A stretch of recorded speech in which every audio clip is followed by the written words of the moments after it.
Programming का परिचय, सीखने के उद्देश्य। इस अध्याय में यूजर इन सब पहलुओं के बारे में सीखेंगे। कंप्यूटेशन के आधारभूत model, algorithms, flow charts, programming languages, compilation, linking तथा लोडिंग, टेस्टिंग तथा डिबगिंग, डॉक्यूमेंटेशन। आधारभूत कंप्यूटेशनल मॉडल, परिचय, प्रॉब्लम की परिभाषा। उपलब्ध मानकों तथा वांछित हल के आधार पर प्रॉब्लम का स्पष्ट ज्ञान प्राप्त करना इस प्रक्रिया में शामिल है। प्रॉब्लम के हल का तरीका। प्रॉब्लम के स्पष्ट ज्ञान होने के बाद यूजर एल्गोरिथम्स के माध्यम से प्रॉब्लम का चरणबद्ध हल तय करता है। प्रॉब्लम के हल के क्रम का चित्रात्मक निरूपण। इस चरण में हम एल्गोरिथम के क्रम को चित्र द्वारा फ्लो चार्ट के रूप में निरूपित करते हैं। फ्लो चार्ट का प्रत्येक घटक किसी प्रॉब्लम को हल करने के लिए एक निश्चित कार्यविधि को दर्शाता है। निश्चित क्रम को प्रोग्रामिंग लैंग्वेज में बदलना। किसी कार्यविधि प्रोसेस के चित्रात्मक क्रम को एक ऐसी लैंग्वेज में परिवर्तित करना जिसे यूजर तथा कंप्यूटर दोनों ही समझ सकें और उपयोग कर सकें, प्रोग्रामिंग कहलाता है। प्रोग्राम के कंपाइलेशन के पश्चात यूजर मशीनी लैंग्वेज वाले प्रोग्राम को एग्जीक्यूट करके प्रॉब्लम का वांछित हल पा सकता है। एल्गोरिथम, किसी प्रॉब्लम का मानवीय भाषा में चरणबद्ध हल एल्गोरिथम्स कहलाता है। एल्गोरिथम समाधान कार्यविधि का पहला स्टेप होता है। प्रॉब्लम के विश्लेषण के पश्चात प्रोग्रामर उस प्रॉब्लम का एल्गोरिथम निर्धारित करता है। एल्गोरिथम का नमूना, किसी संख्या में अंक पलटने, उल्टा करना का एल्गोरिथम। इनपुट, वह संख्या जिसके अंक पलटने हैं उसे संख्या n से बड़ी या बराबर होना आवश्यक है। आउटपुट, अंक पलटने, उलटने वाली संख्या n है। स्टेप 1, संख्या n लिखें जिसका अंक परिवर्तन करना है। स्टेप 2, संख्या n के मान को m द्वारा अंकित करें। l का मान 0 लिखें। संख्या n तथा 10 के मॉड्यूलस ज्ञात करने के पश्चात प्राप्त शेषफल को चर k के रूप में स्टोर करें। स्टेप 3, m को 10 से विभाजित करें। l के मान को l और 10 के गुणनफल द्वारा अंकित करें तथा योगफल k में जोड़ें। स्टेप 4, यदि m 0 से बड़ा हो तो, यदि हाँ तो स्टेप 3 की पुनरावृत्ति करें, यदि नहीं तो आउटपुट संख्या n की अंक परिवर्तित संख्या l है। स्टेप 5, समाप्त। एल्गोरिथम चरणबद्ध क्रियाओं का एक समूह है जिससे किसी प्रॉब्लम का हल उचित समय तथा स्टोरेज में होता है। हर एक प्रॉब्लम में इनपुट डाटा तथा उसके लिए वांछित हल निहित होता है।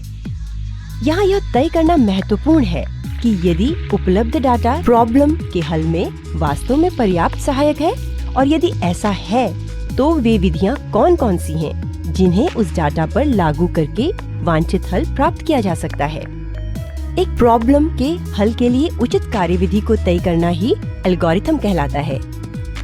वे क्रियाएं जो एल्गोरिथम में शामिल होती हैं, उनके परिणाम का आना कंप्यूटर के हल करने की संभावनाओं पर निर्भर होता है। प्रत्येक क्रिया सुस्पष्ट हो ताकि वह प्रॉब्लम का हल निकाल सके। एल्गोरिथम्स के स्टेप इतने कारगर हों कि वे सीमित समय तथा सीमित मेमोरी में संपादित हो सके। एक एल्गोरिथम्स कम समय में समाप्त होना चाहिए। एल्गोरिथम्स का नमूना, बस स्टॉप को जाएं, बस नंबर M7B पकड़ें, टिकट लें, बाजार के बस स्टॉप पर उतरें। एल्गोरिथम का उदाहरण, किसी संख्या का सम या विषम होना तय करना। स्टेप 1, आरंभ। स्टेप 2, संख्या इनपुट करें। स्टेप 3, शेषफल बराबर संख्या मॉड 2। स्टेप 4, यदि शेषफल 0 के बराबर है तब प्रिंट करें संख्या सम है, अन्यथा प्रिंट करें संख्या विषम है। अंत। स्टेप 5, समाप्त। सूडो कोड क्या है? सूडोकोड अंग्रेजी में प्रोग्राम लिखने का साधारण तरीका है। सूडोकोड वास्तविक प्रोग्रामिंग लैंग्वेज नहीं है। सूडोकोड में मशीनी लैंग्वेज के किसी भी कीवर्ड का प्रयोग नहीं होना चाहिए। सूडोकोड क्रमबद्ध कथनों की सूची के रूप में होना चाहिए। सूडोकोड में फ्लोचार्ट के चिन्हों, बॉक्स का भी प्रयोग नहीं होना चाहिए, परंतु तीर संकेतों, फ्लो लाइन का प्रयोग कर सकते हैं। सूडोकोड में अभिस्थापन, इंडेंशन का प्रयोग भी तर्क दिखाने के लिए हो सकता है। सूडोकोड की उपयोगिता यह है कि इसे परंपरागत प्रोग्रामिंग लैंग्वेज कोड की तुलना में आसानी से समझा जा सकता है। साथ ही यह एक सघन तथा भाषा स्वतंत्र एल्गोरिथम का निरूपण करता है। सूडोकोड का प्रयोग किसी प्रोग्राम का सारांश शीघ्र बनाने में होता है। इसमें किसी भी मानवीय भाषा का उपयोग हो सकता है। सूडोकोड का उदाहरण: प्रोग्राम आरंभ करें, लूप बनाएं, जब तक i 10 के बराबर न हो, हेलो वर्ल्ड शब्द स्क्रीन पर लिखें, अंत, लूप से बाहर आएं। यह एक सूडोकोड है। इसे C कंपाइलर में चलाया जाए तो यह कार्य नहीं करेगा, परंतु यह बता देता है कि कोड की रूपरेखा क्या होगी और इसे यूजर किस प्रकार से कार्यान्वित करेगा। सूडोकोड का उदाहरण: यदि छात्र के प्राप्तांक 60 से ज्यादा हो या 60 हो तो उत्तीर्ण प्रिंट करें, अन्यथा अनुत्तीर्ण प्रिंट करें, अंत। फ्लोचार्ट। फ्लोचार्ट क्या होता है? फ्लोचार्ट में विभिन्न चरणों का चित्रात्मक निरूपण होता है जो उस प्रक्रिया में शामिल होते हैं। फ्लोचार्ट यह बताता है कि चरणों को किन तार्किक क्रमों में लागू करना है। फ्लोचार्ट में बॉक्स, जिन्हें चिन्ह कहते हैं, तथा रेखाएं, तीर, जिन्हें फ्लो लाइन कहते हैं, का उपयोग होता है। बॉक्स क्रियाओं को दर्शाता है तथा फ्लो लाइन क्रियाओं के अगले स्टेप को दर्शाती है। Terminal box. इस चिन्ह का प्रयोग फ्लोचार्ट के आरंभ तथा समाप्ति के लिए उपयोग होता है।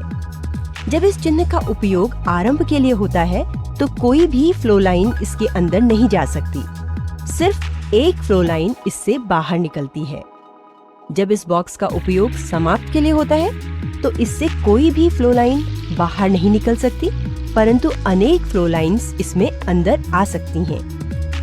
किसी फ्लोचार्ट में केवल एक आरंभ बॉक्स होता है, परंतु फ्लोचार्ट में एक से ज्यादा समाप्त बॉक्स हो सकते हैं। Input output box. Input output box को एक समांतर चतुर्भुज द्वारा दर्शाते हैं। यह चिन्ह किसी इनपुट आउटपुट डिवाइस के कार्य को दर्शाता है, जैसे कि कीबोर्ड या प्रिंटर। एक इनपुट आउटपुट बॉक्स या तो प्रोसेसिंग के लिए डाटा उपलब्ध कराता है या प्रोसेसिंग के फल को स्क्रीन पर दर्शाता है। Process box. प्रोसेस बॉक्स की बनावट आयताकार होती है। यह चिन्ह एक या एक से ज्यादा निर्देशों को इंगित करता है जो किसी प्रोग्राम की क्रियाओं को संपन्न कराता है। प्रोसेसिंग क्रियाओं के उदाहरण हैं योग, घटा, गुणा, भाग, डाटा को संग्रहीत, स्टोर करना या मान नियत करना। Decision box. इसका आकार समचतुर्भुज होता है। इसका उपयोग हम तब करते हैं जब हमें दो मात्राओं के बीच तुलना करनी होती है।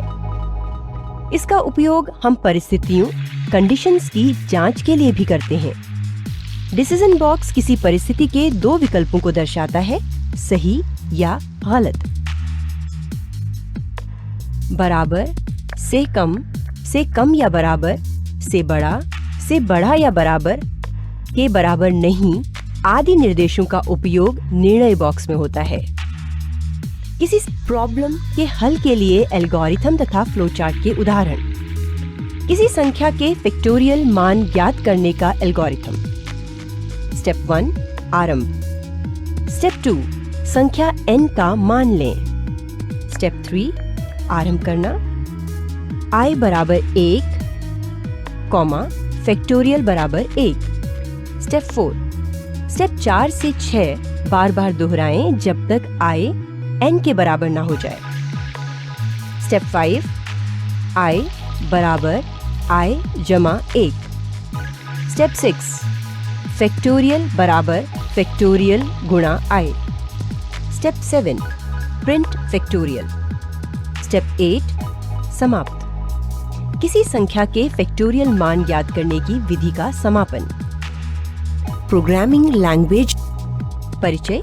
प्रोग्रामिंग लैंग्वेज चिन्हों, व्याकरण तथा नियमों का एक समूह है जिसकी सहायता से किसी एल्गोरिथम्स को प्रोग्राम में बदला जा सकता है ताकि कंप्यूटर उसे कार्यान्वित कर सके।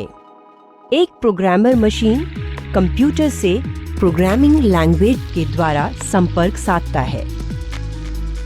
ये वर्गीकरण के कई आधार हैं। ये सभी एक दूसरे से अपनी रूपरेखा तथा मशीन से निकटता के आधार पर भिन्न होती हैं। लगभग सभी प्रोग्राम में उच्च संरचित नियमों का एक समूह होता है। का प्राथमिक वर्गीकरण इस प्रकार है। मशीनी असेंबली उच्च स्तरीय मशीन स्तरीय लैंग्वेज। मशीनी लैंग्वेज बाइनरी अंक या बाइनरी बिट्स 0 तथा 1 का एक समूह है जिसे कंप्यूटर समझता और उसकी व्याख्या करता है। मशीनी लैंग्वेज ही एकमात्र लैंग्वेज है जिसे समझने में कंप्यूटर सक्षम होता है। मशीन स्तरीय लैंग्वेज प्रोग्रामिंग के मशीनी पक्ष का आधार प्रदान करती है, अर्थात इसमें प्रोग्रामिंग का मानवीय पक्ष नहीं होता। मशीनी लैंग्वेज बाइनरी पद्धति जिसमें अंक 0 तथा 1 होते हैं से बनी हुई है। मशीन स्तरीय लैंग्वेज सबसे निम्न किस्म की कंप्यूटर लैंग्वेज होती है। किसी प्रोग्राम के प्रत्येक निर्देश को एक अंकीय कोड में व्यक्त किया जाता है तथा अंकीय एड्रेसों का उपयोग पूरे प्रोग्राम में कंप्यूटर की मेमोरी में मेमोरी लोकेशन दर्शाने के लिए होता है। प्रोग्राम लेखांकन के सभी पहलू मशीन स्तरीय लैंग्वेज के प्रोग्रामर की एकमात्र जिम्मेदारी होती है। अंत में प्रोग्रामर को प्रोग्राम संबंधित सभी निदान निर्देशों तथा प्रोग्राम साधनों को उपलब्ध कराना होता है। मशीन स्तरीय प्रोग्राम में वे प्रोग्राम भी शामिल होते हैं जो माइक्रो कोड में लिखे होते हैं।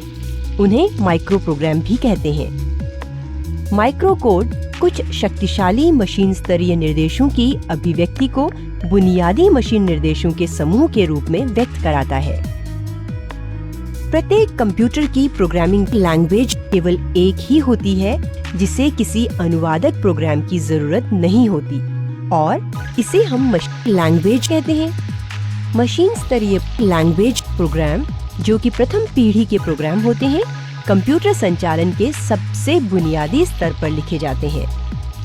क्योंकि इनके निर्देश बुनियादी क्रियाकलापों पर कार्यान्वित होते हैं, अतः मशीनी लैंग्वेज तथा असेंबली भाषा को एक साथ मिलाकर बुनियादी निम्न स्तरीय लैंग्वेज भी कहते हैं। मशीनी लैंग्वेज में निर्देशों को 0 तथा 1 के सतत समूह में कोड किया जाता है।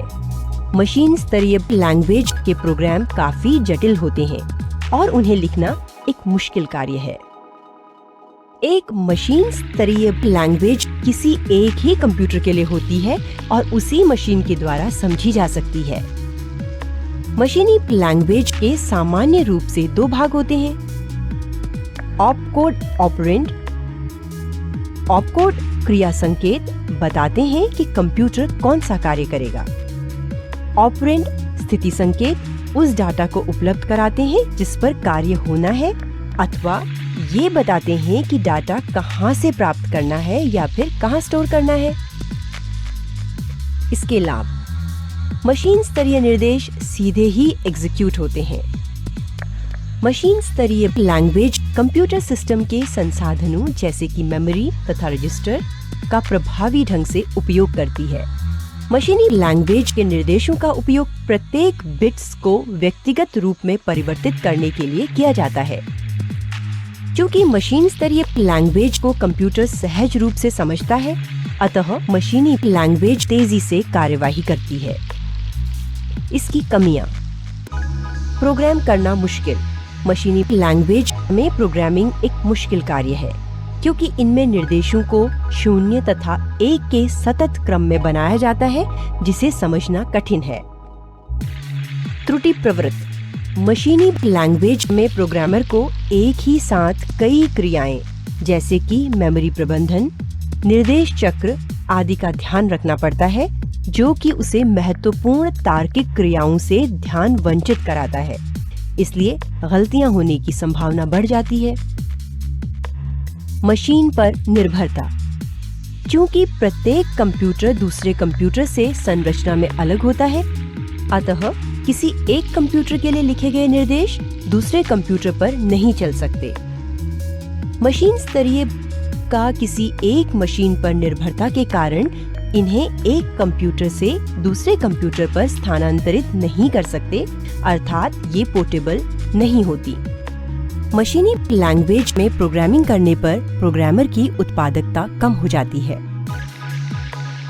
मशीनी लैंग्वेज में की गई प्रोग्रामिंग में गलती होने की संभावना ज्यादा होती है तथा कोड की जटिलता के कारण उसे दोषमुक्त करना भी कठिन होता है। कंप्यूटर मशीनी लैंग्वेज में स्टोरेज लोकेशन को सीधे तय किया जाना चाहिए, न कि चिन्हों के रूप में। कंप्यूटर मशीनी लैंग्वेज में उच्च स्तरीय प्रोग्रामिंग दक्षता की जरूरत होती है, जो प्रोग्रामर की ट्रेनिंग लागत को बढ़ा देती है। असेंबली स्तरीय लैंग्वेज। असेंबली लैंग्वेज के लिए लिखे निर्देश समूह आवश्यक रूप से अलग अलग मशीनी लैंग्वेज के लिए भिन्न होते हैं।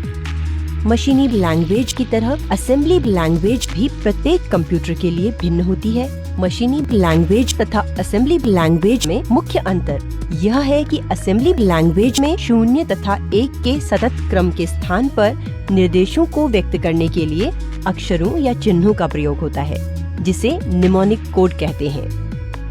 जैसा कि पहले ही बताया जा चुका है, मशीनी लैंग्वेज तथा असेंबली लैंग्वेज निम्न स्तरीय है, जो मशीन की संरचना पर आधारित होती हैं। मशीनी लैंग्वेज तथा असेंबली लैंग्वेज प्रोग्रामर की तुलना में मशीन के ज्यादा निकट होती हैं। मशीनी लैंग्वेज तथा असेंबली लैंग्वेज में एकमात्र अंतर यह है कि असेंबली लैंग्वेज का उपयोग मशीनी लैंग्वेज की तुलना में ज्यादा आसान है।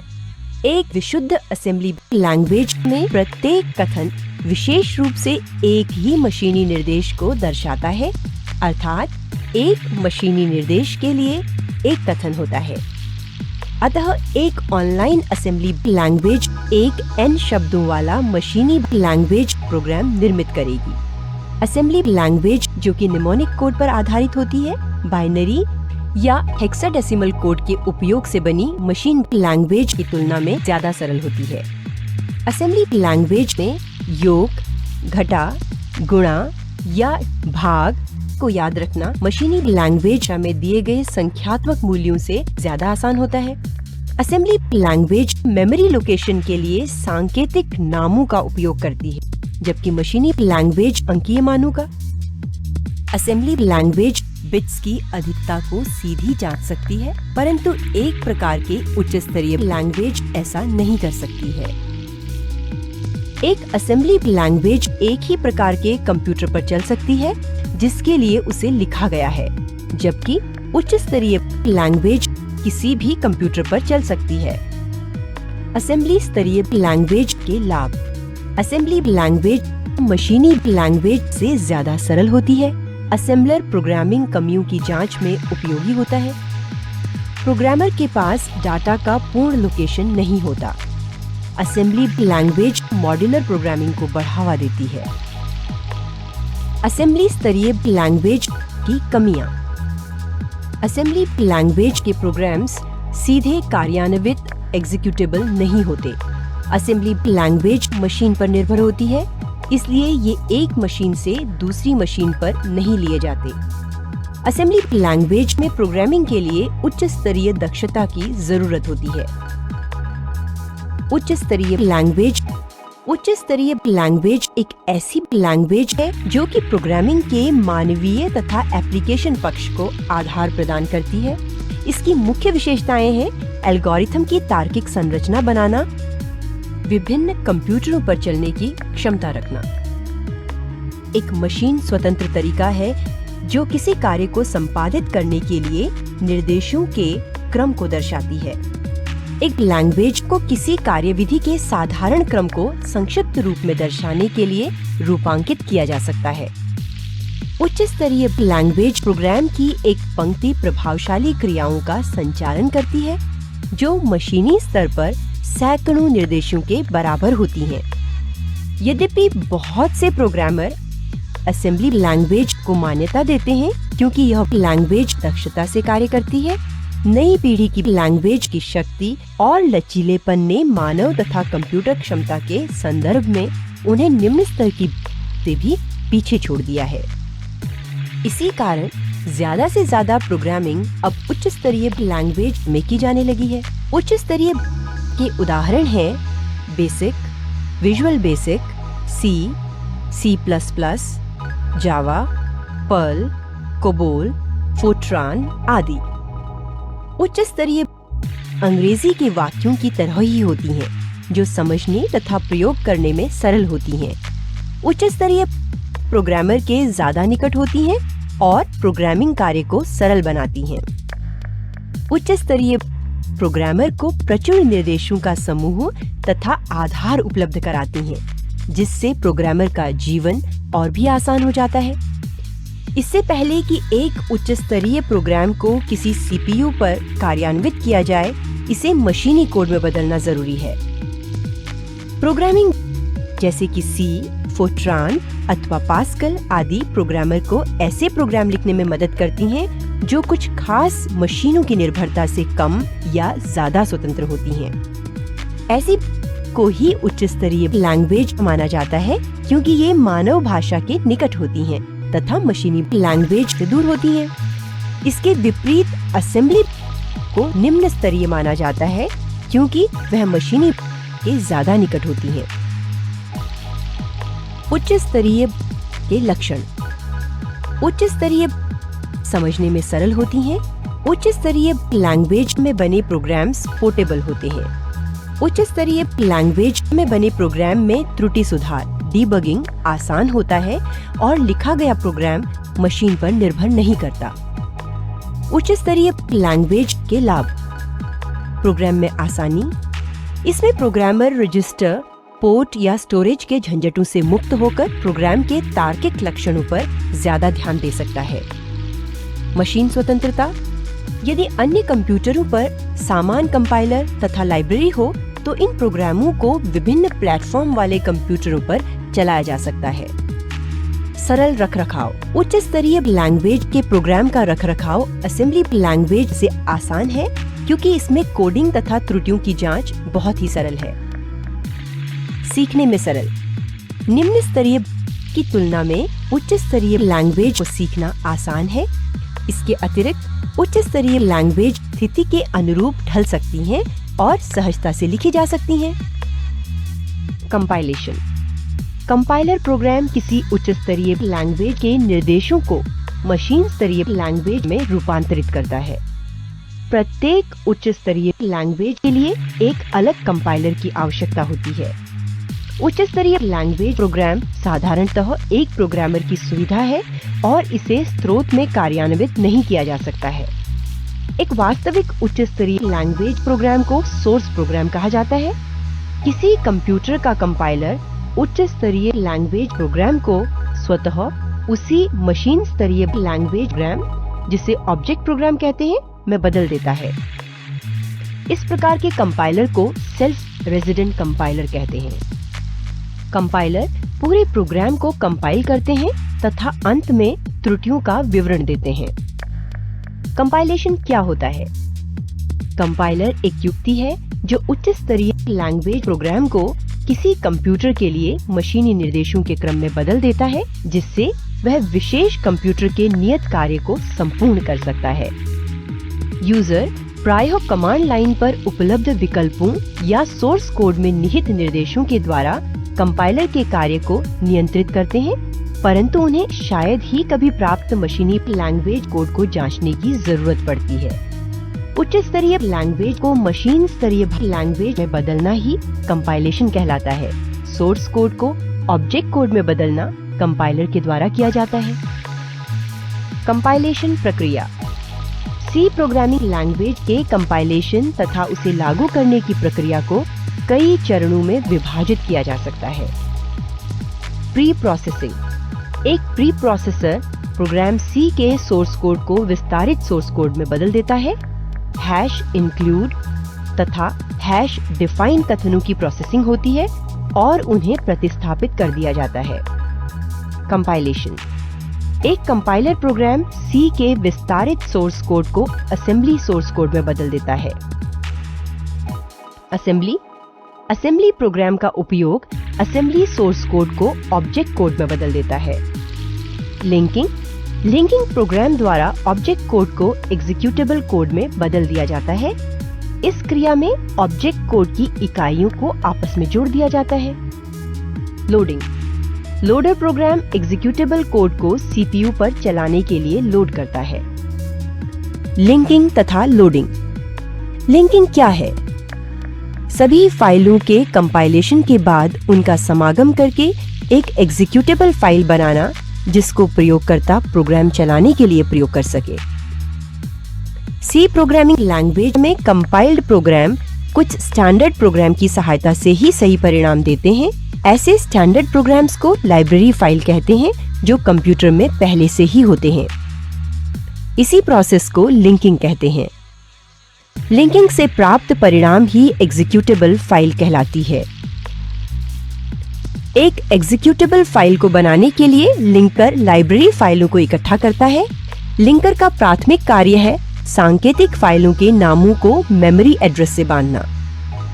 ऐसा करने के लिए यह सबसे पहले फाइल को स्कैन करता है तथा उसके बाद जोड़ने योग्य फाइलों को इकट्ठा करके एक बड़ी फाइल बनाता है।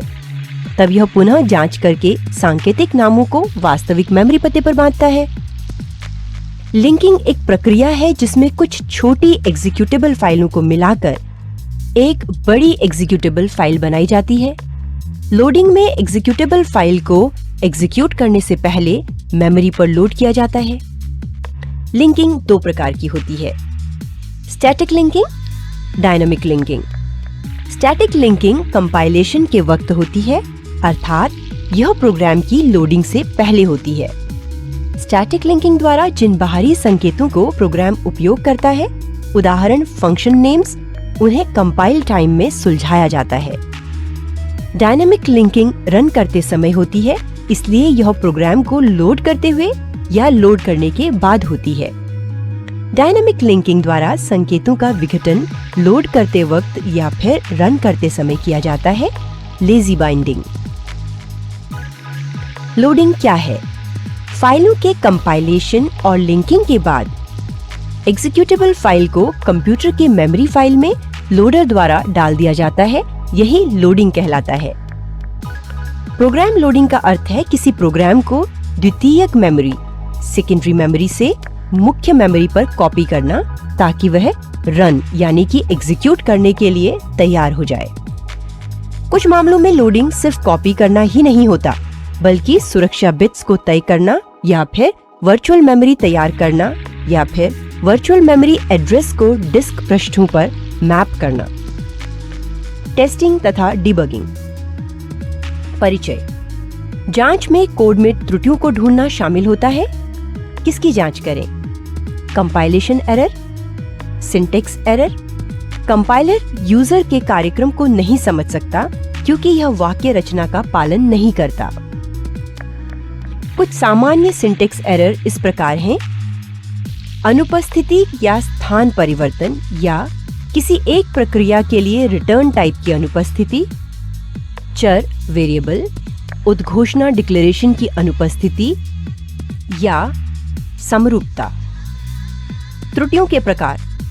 इन त्रुटियों में शामिल है टाइप का बेमेल होना, अर्थात जब यूजर किसी चर वेरिएबल का मान देता है और उसके वास्तविक और औपचारिक मानकों के बीच बेमेल हो जाता है। Run time error. आउटपुट त्रुटियां।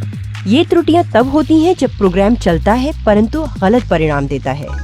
एक आउटपुट त्रुटि प्रोग्राम के अर्थ अथवा तर्क में आई त्रुटि की तरफ इशारा करती है। अपवाद। यह त्रुटि तब आती है जब प्रोग्राम अस्वाभाविक रूप से बंद, टर्मिनेट या क्रैश हो जाता है। इसके उदाहरण हैं किसी संख्या को शून्य से विभाजित करना या फिर मेमोरी का खत्म होना। त्रुटियां प्रोग्राम के तार्किक पक्ष या फिर सिमेंटिक्स में त्रुटि की ओर इशारा करते हैं। नॉन टर्मिनेशन त्रुटियां। इस प्रकार की त्रुटियां तब होती हैं जब प्रोग्राम उम्मीद के अनुरूप समाप्त नहीं होता, यह अनंत रूप से चलता रहता है। डिबगिंग में त्रुटियों को अलग थलग करना और उसे सुधारना शामिल होता है। टेस्टिंग और डिबगिंग प्रोग्राम के विकास चक्र के महत्वपूर्ण चरण हैं। इनको चक्र के आरंभ में ही शामिल करना सही है।